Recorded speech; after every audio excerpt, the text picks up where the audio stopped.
great. I hope you guys are all enjoying your lunch. How's lunch? Okay, awesome. Well, thank you so much for being here today, and thank you to Impact for having me here.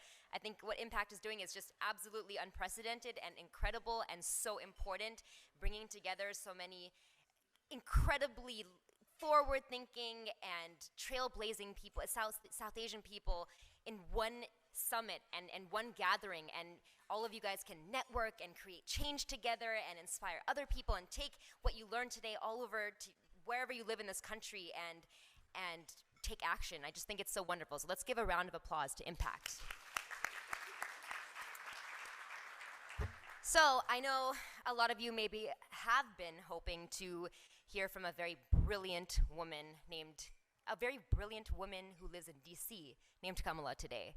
But I hope you'll just settle for someone who plays a brilliant woman named Kamala on TV. Not the same thing, I know. So initially, when Neil Makija over here asked me to speak here today in front of all of you, I was about to say no. I was immediately hit with a wave of anxiety and symptoms of a phenomenon I think a lot of you may be familiar with, and I'm talking about imposter syndrome. Years and generations of conditioning and subtle messaging from society and a system that wasn't designed for all of us have resulted in many of us feeling like we don't belong and we don't deserve to be where we are.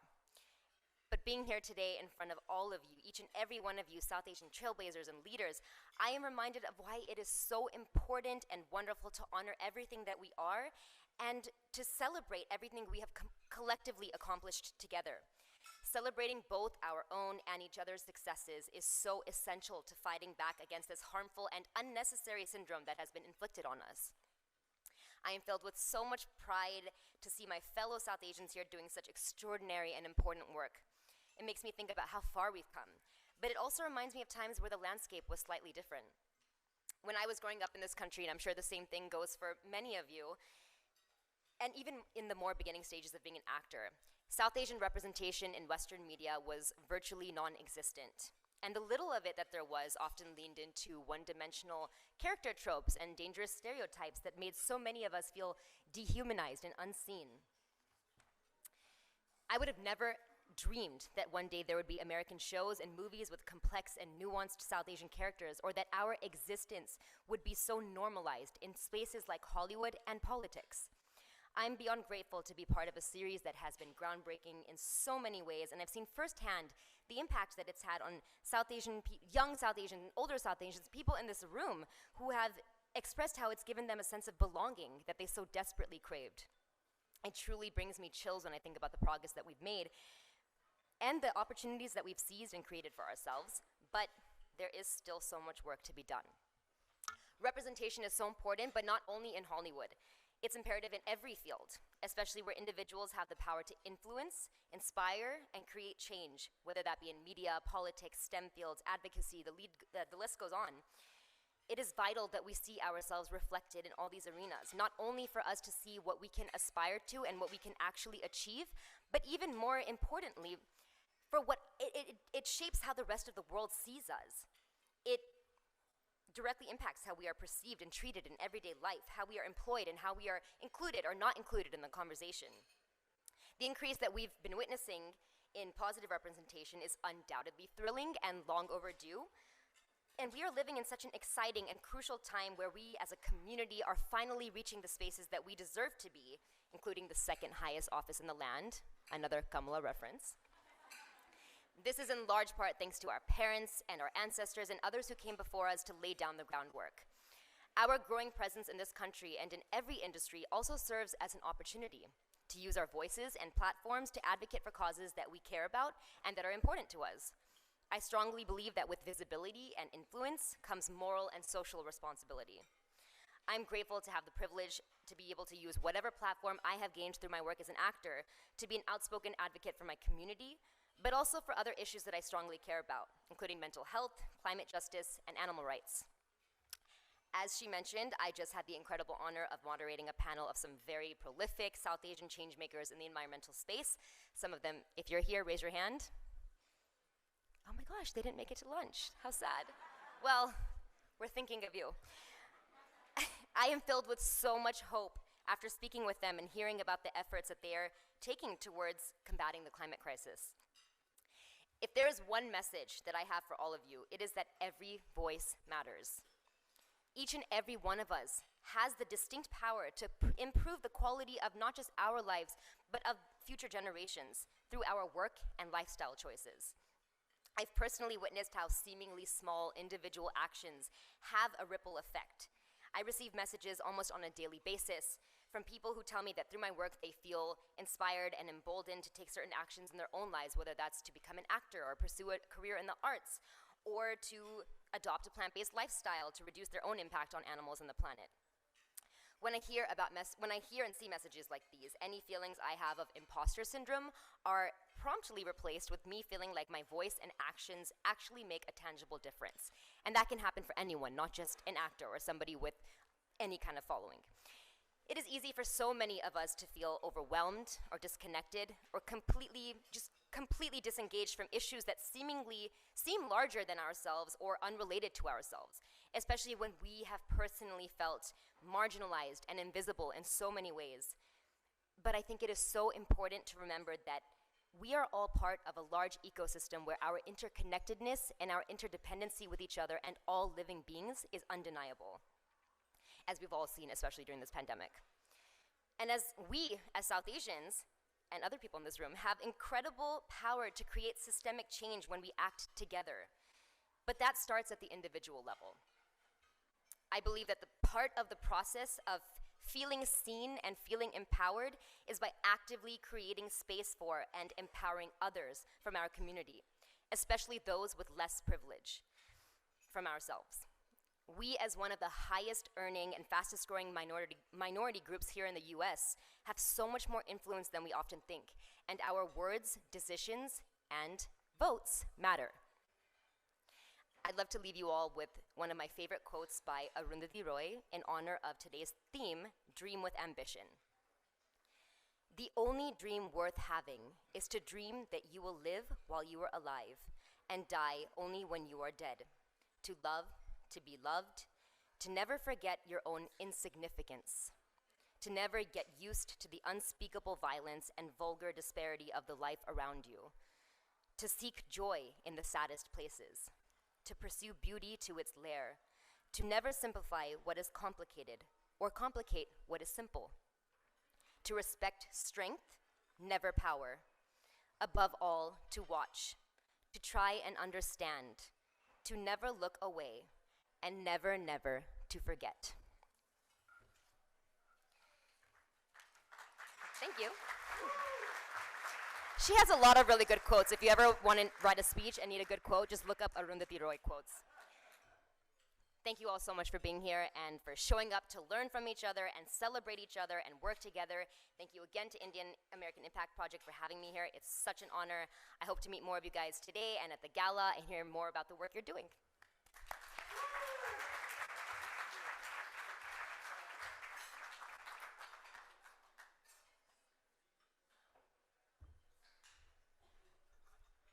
All right, how about one more round of applause for Richa Murjani?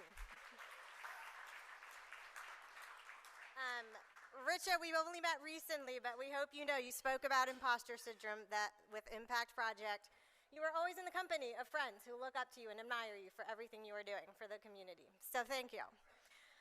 Next, I'm excited to introduce Minnie Timmaraju, who will be joining us virtually. If we can start queuing her up. Minnie is a founding board member of the Impact Project and the president of NARAL, Pro-Choice America. So we are thrilled to hear from her, given what is happening in the world. There we go, Minnie. Minnie is a seasoned campaigner, skilled coalition builder. Neil says an excellent mom with the cutest boys, high-impact organizer, and talented leader with over 20 years of experience leading federal, state, and local campaigns. Previously, she served as a senior advisor to the director of the Office of Personnel Management in the Biden-Harris administration, and prior as Hillary for America's National Women's Vote Director. She has a long-standing commitment to the fight for access to the full range of reproductive health care, and we could not be more honored to have her join us today and let us know how we can heed the call of action. Give it up for Minnie. Hi, everyone. I'm so bummed not to be with you in person. What a terrible time to be struck with COVID-19. So that's why I'm not there. My family and I are recovering. But I'm Minnie Timmaraju, president of NARAL Pro-Choice America, proud board impact member, and a former founding board member. So I'm really grateful to be with you today, and happy AAPI Heritage Month. As I said, my family's in recovery, but we're hanging in there. So keep masking and get your booster shots. It's really important. But thank you to Neil and the entire team for asking me to come to join you and share a bit about the moment we're in and the work I'm leading at NARAL. I think it's important to begin with an honest conversation about where the state of reproductive freedom in our country stands. It's no understatement to say that we are facing a moment of absolute crisis. The leaked Supreme Court's draft majority opinion in the Dobbs versus Jackson Women's Health Organization case, which is just a few short weeks ago, I mean, maybe not even a full 2 weeks ago, it feels like a lifetime, has made clear that the Supreme Court is poised to uphold Mississippi's 15-week abortion ban in a case that directly challenges Roe v. Wade. And if the court upholds this cruel ban, it will end Roe and the constitutional right to abortion as we know it. If that happens, 28 states across the country are likely to take action to ban abortion outright. Of those, 13 states already have trigger bans in place, which would ban abortion automatically. The end of Roe v. Wade appears to be on the horizon, but we don't need to wait to see how the court decides this case. Draconian abortion bans are already cutting off access to abortion care in communities across the country. In some states, including my home state of Texas, extreme bans on abortion have pushed care almost entirely out of reach. And at the core of these attacks on abortion is the same sinister agenda that has powered the anti-choice movement and the radical right for decades, maintaining white patriarchal power no matter the cost. And those marginalized at every turn by our systems and institutions, communities of color and immigrant communities like ours today gathered in this room, members of the LGBTQ plus community, people with disabilities, we're bearing the brunt of these attacks. And we don't have to look far to see how these restrictions on our fundamental freedoms harm South Asian Americans and South Asians worldwide in particular. Take, for example, the high-profile case of Purvi Patel, who was prosecuted in Indiana for an alleged abortion. Her pregnancy outcome was criminalized, and it should never have been. Or Savita Halpinavar, the 31-year-old dentist who died from sepsis in Ireland after her request for an abortion was denied. The public outrage from her case changed Ireland's laws and profoundly changed the debate across the world about access to abortion. This month, our partners at the National Asian Pacific American Women's Forum are appealing to organizations, community members, and allies to sign a letter of solidarity in support of reproductive freedom for the AAPI community from the AAPI community, and I encourage every one of you to join them. I'll be frank with you, the stakes are higher than ever, but I know that no matter what the future brings, we're all in this together and we are far from alone. The vast majority of Americans are with us, 8 out of 10, including the vast majority of Indian Americans and South Asian Americans, and we are mobilizing across the nation to make clear that we are ready to take on the fight for our fundamental freedoms to every corner of this country. Together, we are building a future where all of us, no matter who we are, where we live, or what we believe, has the freedom to make our own decisions about whether to start or grow our families. The road ahead may be daunting, but with you by our side, I know that we can and we will meet this moment. Thank you for all you do. I'm looking forward to our continued work together with impact. Thanks so much for having me today, and I'm so sorry again to miss you. Minnie, if you're still there, we're incredibly grateful you took the time with COVID to still join us virtually and hope you have a smooth recovery. Next, I am so excited to introduce our fantastic moderator, who will then introduce some more incredible women trailblazers. So, Kesha Hinsdale is the state senator representing Chittenden in Vermont, a role she has been in since her election in 2020. She has many firsts, including being the first woman of color to be elected to the Vermont State Senate. She first ran for office, yeah, big deal, give it up. She first ran for office in 2008 when she ran and won her election for state representative, becoming the youngest legislator in the country. She currently works to build social equity and inclusion in nonprofit organizations, businesses, school districts, and municipalities. She served in the House of Representatives from 2008 to 2016, where she sat on the House General, Housing, and Military Affairs and Ways and Means Committees, and as vice chair of the House Natural Resources and Energy Committee. She has also served as co-chair of the Vermont Attorney General's Immigration Task Force, and as a member of the boards of Emerge Vermont, the Main Street Alliance of Vermont, Planned Parenthood of Northern New England. This list goes on and on, so clearly she knows what she is talking about. Kesha, please join us, Senator, in welcoming the rest of our panel's distinguished guests.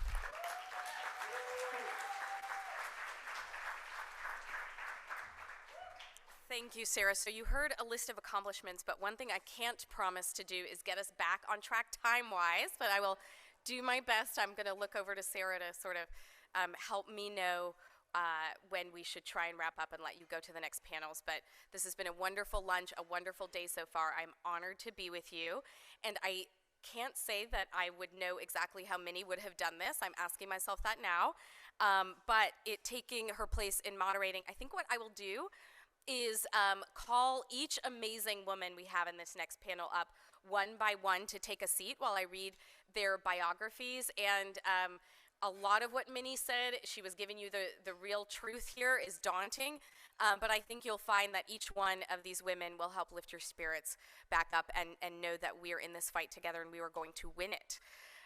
First, I'd like to call up Dr. Sadaf Jaffer.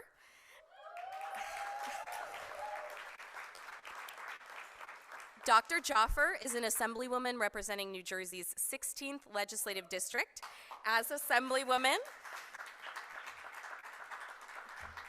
Sadaf uses her local expertise to work to amplify the voices of LD16 residents, especially underrepresented communities.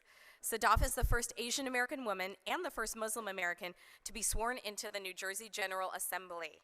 She is the former mayor of Montgomery Township and currently teaches at Princeton University. She and her husband, Dan, a professor at Princeton, are raising their daughter in Montgomery Township.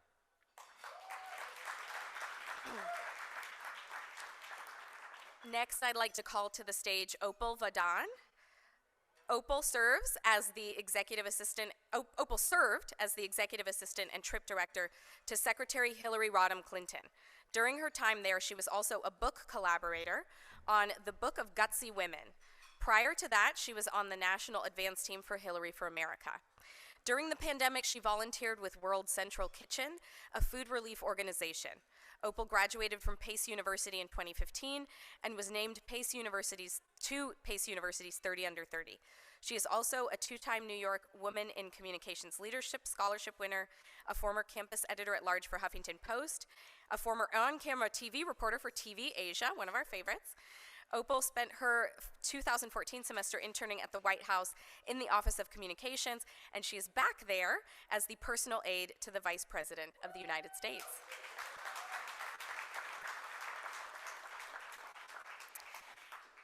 Next, we have Rohini Kosoglu. Rohini currently serves as Domestic Policy Advisor to Vice President Kamala Harris, after previously serving on the Biden-Harris transition team and as a senior advisor on the Biden-Harris campaign.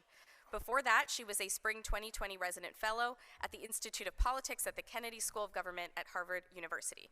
Kosoglu has a dedicated career in public service and was the first South Asian American woman to serve as Chief of Staff in the U.S. Senate. She served as Vice President-elect Harris's Chief of Staff for her Senate office and later her presidential campaign. Before that, she was Policy Director for U.S. Senator Michael Bennet of Colorado, where she oversaw economic, healthcare, and budget issues. She has done so many amazing things, and I am going to go to our last speaker. Everyone has an amazing biography. Rohini. Our last panelist feels like she needs hardly any introduction. She has been a trailblazer, and not just created a trail but turned around and laid down tracks so other people could come blazing down the path after her. Neera Tanden, White House Staff Secretary and Senior Advisor. Is Neera here? Oh, great. Okay, I was like, oh my God, I'm so worried. Neera Tanden is the staff secretary and a senior advisor to the president. Prior to her current role in the Biden-Harris administration, she was the president and CEO of the Center for American Progress and the CEO of the Center for American Progress Action Fund. Tanden has also served in both the Obama and Clinton administrations, as well as on presidential campaigns. She previously served as a senior advisor for health reform at the U.S. Department of Health and Human Services. In that role, she developed policies around reform and worked with Congress and stakeholders on particular provisions of President Barack Obama's signature legislative achievement, the Affordable Care Act. And again, I could go on, but let us get to hearing from these amazing women.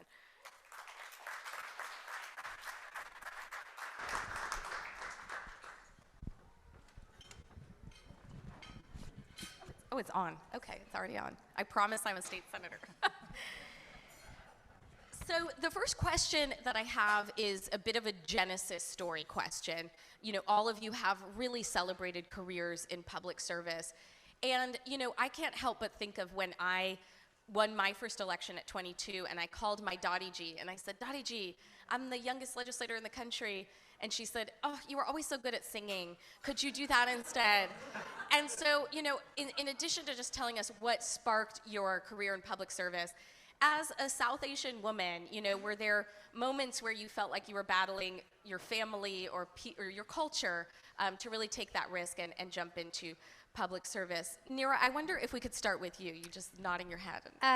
Sure, thank you. And it's a great honor to be with such an amazing panel and so many leaders from this room. And I just really want to say thank you to Impact. I have been working in public policy for 20 years.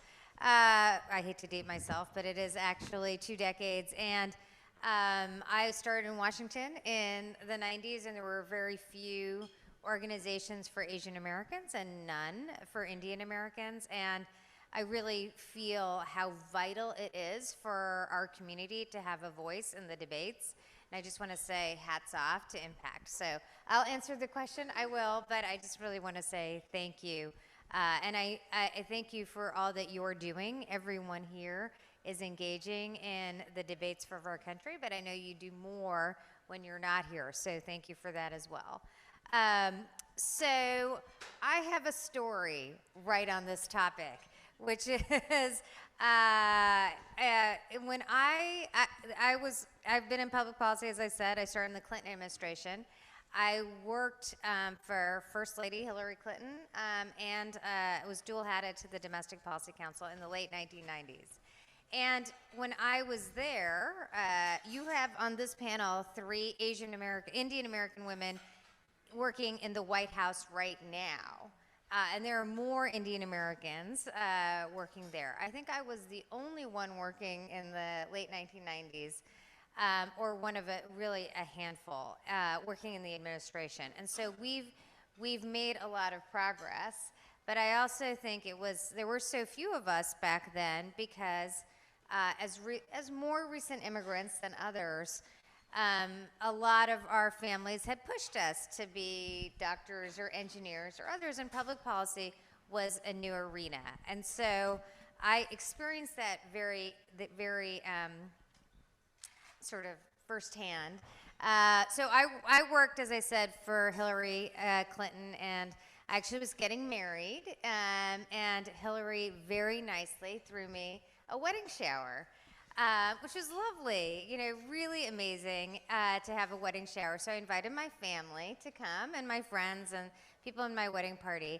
And my mother had met Hillary before, but this was her second meeting with Hillary. And so I bring my mom over to meet Hillary, and Hillary's like, so great to see you again. You must be so incredibly proud of your daughter. She's making such a great contribution. And my mom says to her, her friends in law school are making a lot more money.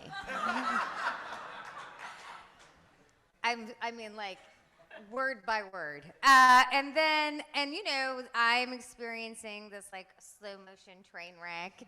And just like my fiance, now husband, is there, and we're all looking. And then Hillary feels like defensive about this, right? So she says, no, but Neera is making laws. You know, people in law firms are working on what the law is. Neera is helping make laws, which was a little overstated for the moment, but you know, I really appreciated it.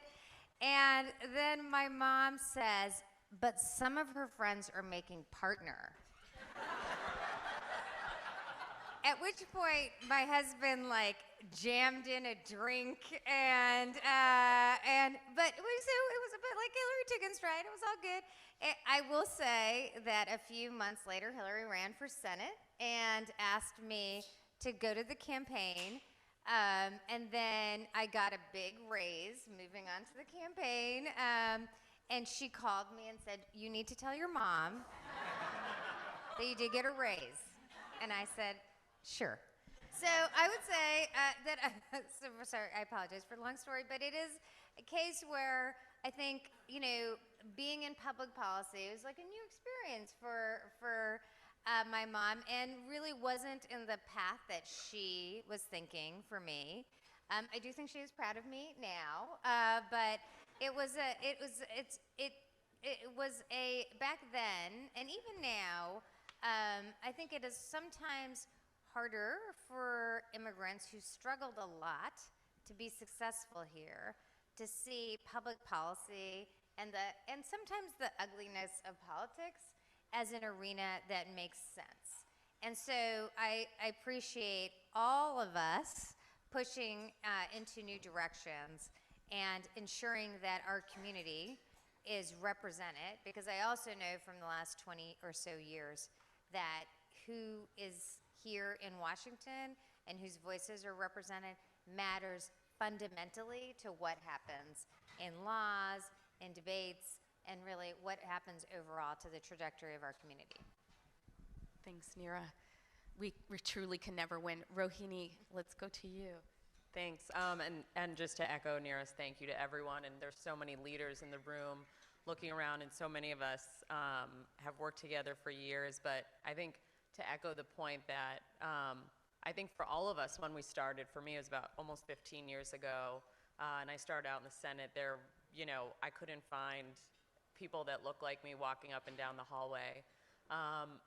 But the number one question that I often get asked by young people, to your earlier point, is, yeah, how do I deal with my parents if I want to do this line of work? And the thing I try and always emphasize with them is that, you know, if you take someone, many of us up here, I can guarantee to tell you that our parents still complain. So it doesn't actually matter what you end up doing, because like they'll still have thoughts. Even if you have the kids, you get married, get the fancy job, they will still complain about something. So when you realize that end point, you just actually start to realize, okay, this is a path I should go on because this is something I want to do, not because it's going to please any specific person. And I think to Neera's point earlier, you know, it's a path that many immigrants don't know how it's going to work out. I mean, if you look at a lot of what people's parents are pushing them to do, it's something with some more career stability. It's like you work this many tracks to become a partner, you do this many things to become a doctor.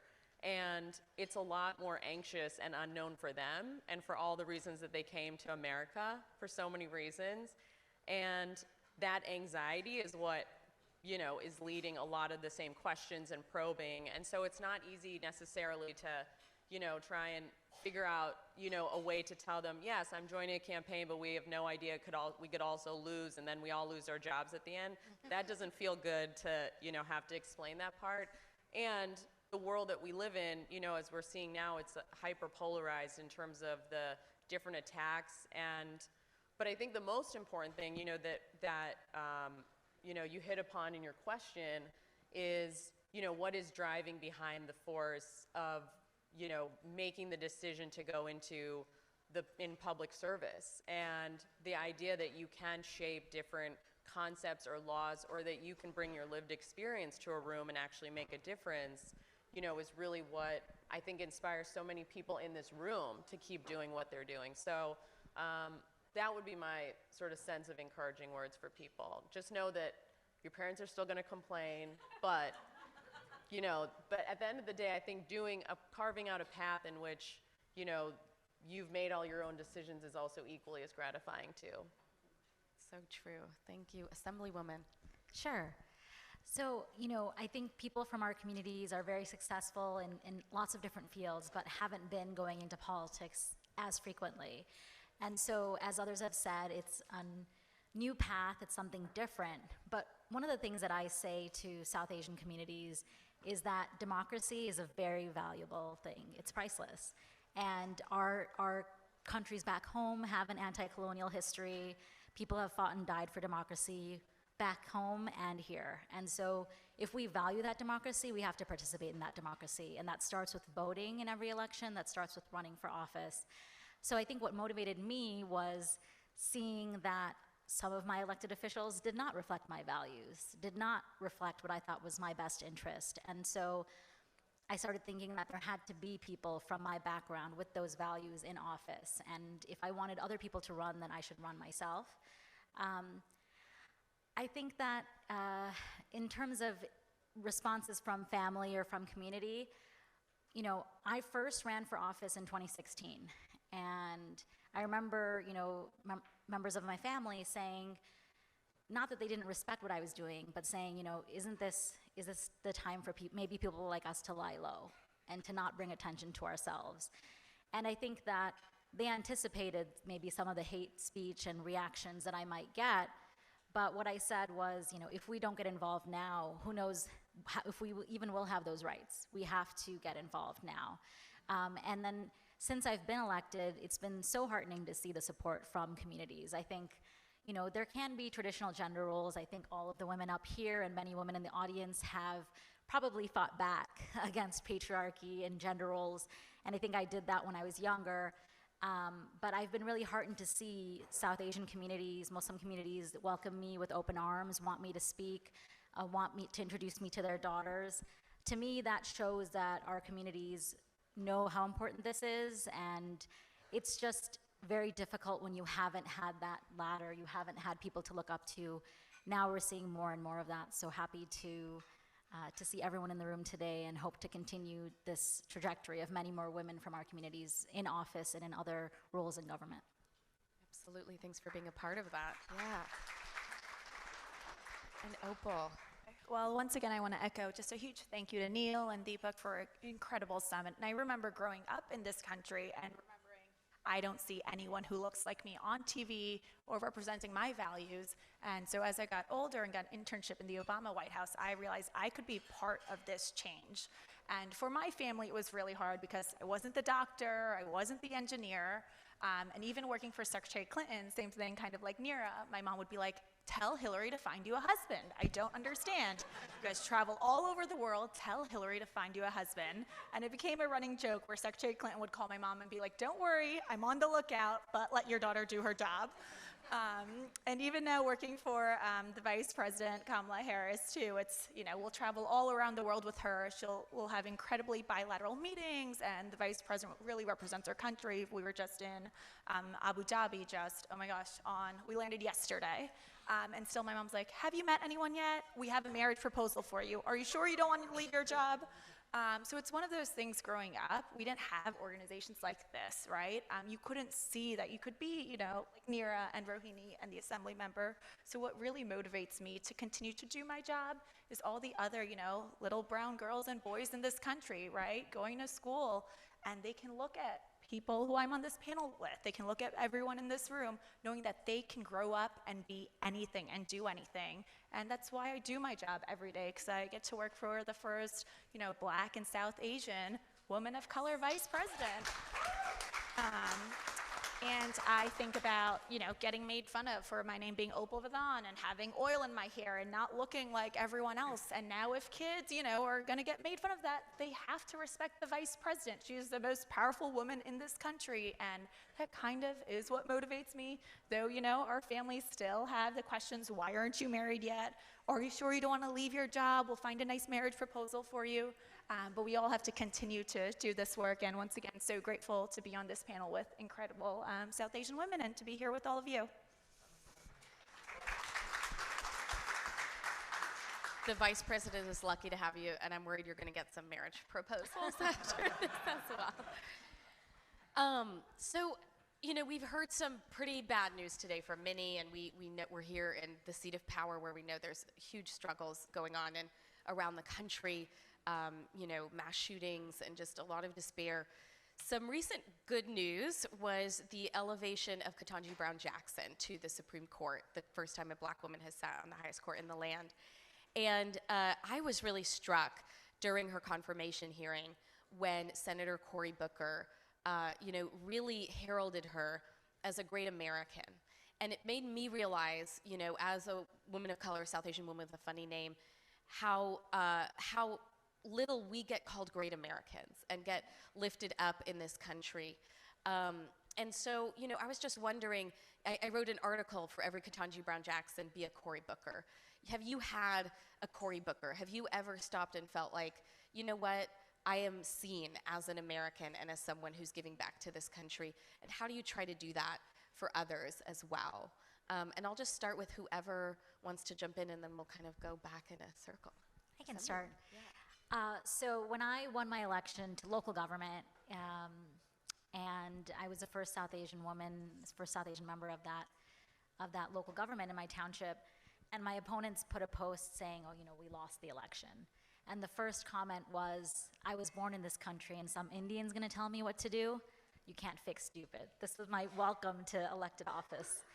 And actually, my husband, he's not very active on Facebook, but he put his picture up. He usually had like some random thing. He put his picture up and he responded and he said, you know, she was born in this country too. She's an American. And, you know, and I feel like those of us who are in politics, we know the pressures our spouses feel, because I think it's so hard to see someone you love being attacked, and so I appreciated that moment that he stepped up for me, and then I would say that it's just every time that I speak, especially to community groups, I remember going to a seniors lunch, and I sat down and this woman was so excited because she had never met a woman mayor. You know, she was an older white American woman, and she was just like holding my hand. She's like, oh, you're the mayor of the town? A woman mayor? Like, she was so excited. And to her, it wasn't even about my race or my ethnic background. It was just a proud moment for her as a woman to know that there was a woman in leadership. So I think there are those moments when we have those groups of solidarity that really shows us that it's not just, it is important, you know, that we speak to our racial and ethnic communities, but also to have solidarities as people of color, as women, as, you know, whatever our agendas are, as people who are activists for healthcare or for the environment, that those are the different moments when we can embrace all those elements of our identities and also what we're passionate about. So, yeah, I would love to just build on that. You know, it's, I think that the debates about politics have really become, you know, incredibly ugly over the last several years. And I don't think, you know, I think engaging in the debate is so vital because in some ways it's more contested than ever. As I've said, I worked in the Clinton administration, I worked in the Obama administration, and I would say that for the first time, in 2016 was the first year that in social media posts or elsewhere, I saw, you know, directed hatred towards myself as an Indian American. Like I received posts, I mean, I'm a little out there online sometimes, but I would get posts back of like, go back to India, and really derogatory posts from white nationalists, like vitriolic assaults that really separated, you know, really tried to separate me from being an American. And, you know, I think it's, you know, we shouldn't ignore the hatred that exists in the country that we just saw materialize itself in Buffalo. And that, you know, what is really at stake in a lot of our debates, and I've talked about this before, is a question of really who is American, and whether immigrants like us are truly American. And you know, it really struck me in 2016 that there are groups of people in the country who do not believe that I, a person who was born here, but wouldn't matter if I was an immigrant or not, but I was born here, I was not truly American. And I think that is a product of the divisive politics we have seen over the last several years. An ugly politics that pits other Americans against immigrants, against people of color, against people with accents, against people who wear different kinds of clothes, to say that America is only for some and not for all of us. And that is why I think it is really vital that our community steps up and proudly demonstrates every day that we are American, deserve a voice here, and are proud of engaging in policy and politics. Because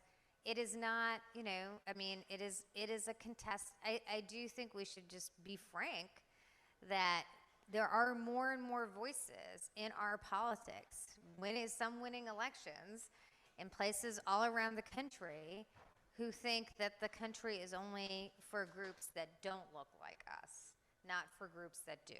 So, thank you. I hope that's another motivation for all of us to be engaged. Yeah, I mean, Opal and I are very blessed in terms of working for Vice President Kamala Harris. You know, when I started with her, it was her first days as a United States Senator, and I had left her, I had interviewed with her while I was simultaneously interviewing, I'm not sure if she's aware, but for the private sector as well. And what I was, you know, really intrigued by is that here's this South Asian woman that, you know, is trying to also navigate being the first of her kind to do this in the Senate. And so for me, it was like this kind of social experiment in the Senate, because all you're used to is, you know, predominantly white senators walking around. And, you know, we knew that it had to be successful, right? Because she had so many people that were gonna, you know, hope to come after her. And so that was my first experience. But what was interesting was, you know, I had been with two senators before, and one when he was starting up, Michael Bennet. And the difference I saw when senators were meeting her versus him, you know, just how do you say your name, and, you know, and they would, you know, the way that they would approach her, almost like she was an exotic animal walking around, and try and make her feel a little bit smaller. And the things that I saw all the time, she would show up, you know, her shoulders back, and would just own her space. And I think for so many of us, watching that day in and day out, I've seen her, you know, when, you know, on TV people have seen hearings, but also behind closed doors, she's the same person. So, you know, when Trump administration officials would come in, and she would have done all this homework in terms of, you know, asking them what, you know, the rationales that led to the Muslim ban, and, you know, really probing in front of her other senators that were just, you know, can't we all get along? And being able to watch her in those spaces, you know, take her space and, you know, show up every day, knowing that there were people seeking to make her space smaller. I think that was so compelling for me to, you know, decide that this is a person I'm gonna work for a long time, but also that, you know, the other staff, particularly when I became her Senate Chief of Staff, one of the biggest things that we were able to accomplish together was, you know, we ended up winning the award for one of the most diverse Senate offices. We were able to get to 70% people of color, majority women. Thank you. And what's, you know, and we had people come up to us in the office often and say, this is the first time I've been able to work somewhere where I can be my full self. And it means they didn't have to filter what they were saying, they could just speak as who they are. And it ranged from all different ethnicities and races. And, what you see over time, though, the impact of that, of somebody that shows up. So when people are often, she gets asked, you know, what is it like to be the first, you know, et cetera. And for her, she's been doing this for a long time, being the first. But for all of us that, you know, work with her and see her often, the daily thing, day in and day out, because it's not like when, particularly when we were in the general election, and the Republicans, you know, were like, look at her name, look at this, and look at her background, she's not American, you know, all the same things that they did to President Obama.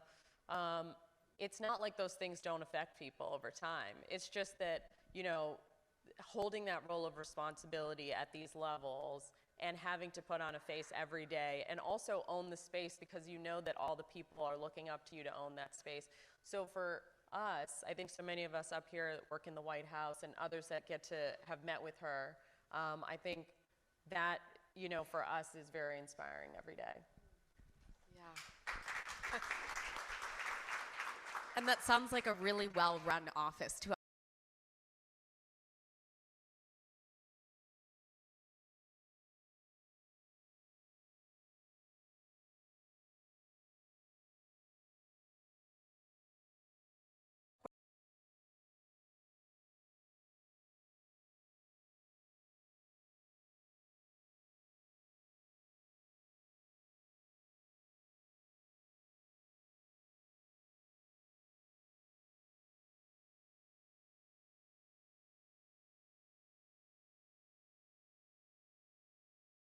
But she will always ensure when we have these meetings in her office that no one is left out at the table, that especially for young people in this room, find people who will lift you up and that your voice matters. Growing up, I always say this, right? I didn't see people who looked like me. And so now, especially at the White House, I see Neera, I see Rohini, and we have such a large contingent of South Asian people that, like the Vice President says, you know, she may be the first, but she won't be the last. It's kind of up to us and everyone in this room to be those Cory Bookers for other people, other young people, to make sure we are opening up the spaces, giving people a seat at the table. And I just can't emphasize enough of how important it is to continue to do that.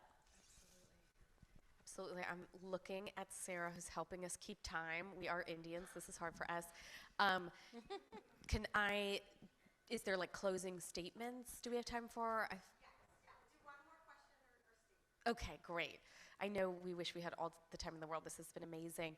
The theme of today is Dream with Ambition, right? And I think we all probably look at that and have very strong feelings about when we've been told we're dreaming too big, too ambitious. Vice President Harris herself was told you should be more humble, and I'm sure we all had a strong reaction to that. Yeah, just closing remarks on dreaming and being ambitious and what that's meant to you and what that can mean to especially young women in the audience.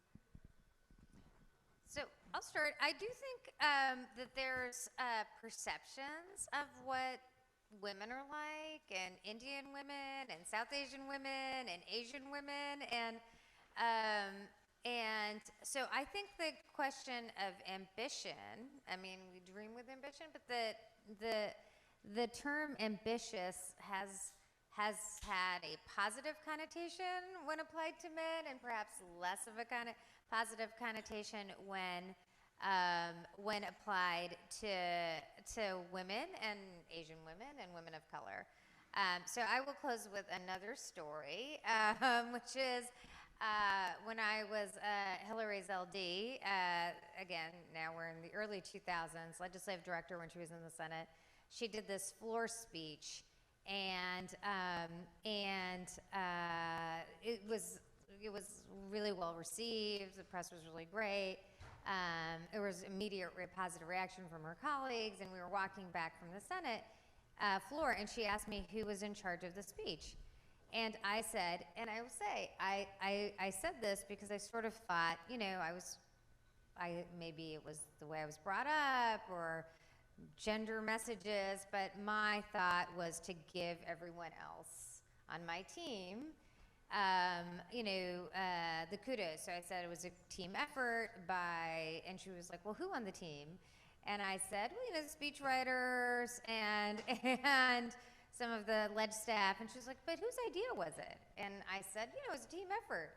And she stopped in the hallway and looked at me and said, Neera, do you think male staffers would say it was a team effort, or would they say it was their idea?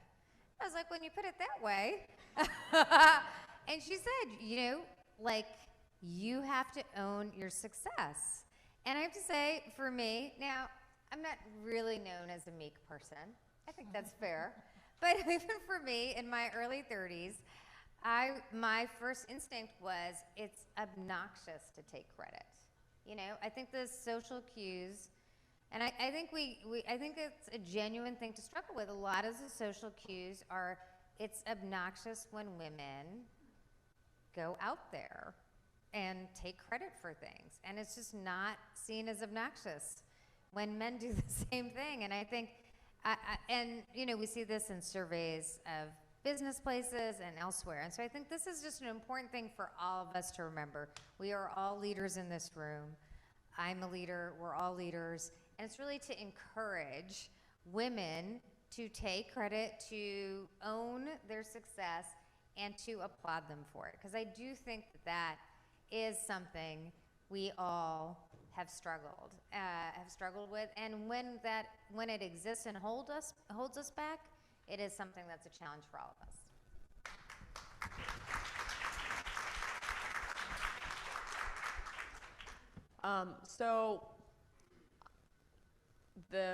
I think, you know, when people are talking about, you know, dreaming with ambition, that one of the things we have to just keep in mind is that so many of us are sitting up here, and you'll be, you know, so many of you will sit on different panels and things like that, carving out paths that no one's ever done. And that is really what it's all about, because at the end of the day, the path that, you know, when you look back at your career, even thus far, for every one of you sitting around, no one could have properly predicted where exactly you would be and what exactly you'd be doing or thinking about doing. Because for so many of us sitting around, we've not had people that have done this before. And what you get used to over time, which is a double-edged sword, is knowing that you have to keep going to carve out something in the future, knowing that there's a very high chance no one has ever done what you've done. And so we have to, I think, to the original point of why this room is here and this space is here, is because we have to hold hands doing this, and knowing that there's people in this room that are really pushing for you to do that. You know, I myself, like, I remember doing basically my dad called and was like, I have a friend, his daughter is 13 and she does a podcast, and I was like, I would never do this podcast if it wasn't for the fact that you were friends with this person. So I have to end up on this podcast with a 13-year-old, lovely girl, Indian girl with braces, just full of life, and she's doing this podcast on women that, you know, inspire her. And it was the first time I heard a young person read the same biography that I sit on. And, you know, if I go to a conference, people read the bio, and it's the first time I had heard a very young girl read my own biography back to me. And I was sitting there thinking, I've done a lot, actually. like 13-year-old me would be like very proud of myself. As somebody whose parents used to cut out clips of like people doing things in India abroad and then like leave it on my bed and be like, this person achieved residency at like 19 years old, I was like, I'm awesome. And we don't get enough of, I am awesome. I know. So I encourage all of you guys, I mean, you don't have to find a young person to read out your bio to you, but to keep in mind that, you know, there's just not, it's not a big thing in our culture to really take credit or to think, you know, I am doing awesome. But, you know, even if it's not all figured out, just know at some point that, you know, it will all fall into place. And again, I go back to the fact that rooms like this are so inspiring because you're looking around at a bunch of people that made a bunch of choices to get this far in their career without anyone telling them what to do. And so for that, you know, thank you for having us here. I feel like this could be called Dream with the Ambition Your Parents Have for You. So I would say, keep in mind that anything is possible and be creative in your goals. And something that I tell myself often is that politics is an art, not a science. Nobody has it figured out, otherwise we wouldn't see upsets. And I'm reminded of when I ran in my town, it was all Republican local government, Republican congressman, Republican governor, and someone asked me, oh, you're just running, you're gonna lose, right? And I said, no, I think I can win. And I won, becoming the only Democrat, the first one in several years. Then we took over the majority. I became the mayor. Then we took over our state legislative district, turned an all Republican district to an all Democratic district. If we had just listened to those people who said, this is this way, this district is red, that's just what people want you to believe, that things have to keep going the way they've always gone. But no, aim for that change, and you can see that change. And the thing about politics is, if you have the votes, you win. So no matter what the so-called experts say, no matter what the commentators say, if you have the people on your side, you win. So that's my message. I just have to say, you have to dream big, right? There will be constantly people who will tell you, you can't do this. It's never been done. You don't look the part. You didn't go to an Ivy League school. You have to continue to dream big and believe in yourself. I talk about so much growing up and not knowing anyone in public service or politics. I didn't have the connection. I didn't have the Ivy League education, and all my friends and classmates were like, maybe you should go a safer path, right? Maybe be a teacher. Maybe, try and just work in retail and you'll figure it out. But you have to believe in yourself, and you have to find people who are willing to help you and lift you up. And for me, Huma Abedin, who is once again a South Asian woman doing incredible things, also has a great book out, Both and, highly recommend it. I remember, working for her, and she was always telling me, Opal, you have to continue to push yourself and believe in yourself, because no one else is going to do it for you. So to everyone in this room, I would just say, continue to dream big, and you'll find your path. It won't be a linear path. It will be a roller coaster. And then along the way, you'll find incredible women. I get to work with Rohini and Neera every day, who will continue to uplift you, give you seats at the tables, and then you'll have to pay it forward to some other young South Asian women to let them know that they can also do anything and be anything. Thank you. Thank you all so much. I feel deeply re-energized and inspired. I think others do too. Thank you all as an audience for your patience in letting us go over. And I'll hand this back over to Sarah, who's waiting right there to take it so we can move on. Yeah. Okay. Let's give one more round of applause for our incredible panel. We are happy to be running on Indian Standard Time for these women. So thank you for being here. Thank you for sharing all of your advice, for everything you're doing, like you said, to ensure that even though you may have been first, you are not the last. We are so incredibly grateful. Transitioning now, so we are going to go into afternoon training sessions, which I am personally the most excited about, in that we're going to take all the things you've been talking about all morning, hearing from policy experts, inspiring women, our congressional members, and translate that into action. So each of these sessions right now are hands-on skills-based trainings. So you have 3 options, and we encourage you in a minute to go to them as quickly as possible. If you are speaking, you should head that way. First, be the change, what to know from when running for office. So if you are even considering running for office, committing to public service, you should go to this session. You'll hear from a very distinguished panel and be able to network. Next, we have Desi's Vote. Desi's Vote is happening in Pierce, which is in the hallway around the corner. This one, we have, I think, a dozen different partners who are all going to share tips for how to mobilize your communities. And we also are launching, in partnership with all of these organizations, a new desisvote.org website, and doing a WhatsApp training where you can send mass WhatsApp messages using this really awesome tool. So check that out. And last but not least, we are launching our Volunteer What's True crew and talking about concrete tactics to combat mis and disinformation, which you've heard a lot about today, you've seen in your own communities. So go to that training to learn how to spot it, how to talk to others about it, and about impacts efforts. It is 1:10. If you all can plan on going to those rooms. 2 of them are on the 2nd floor. Lacey's vote is around the corner. We'll get started by 1:20. Thanks, y'all.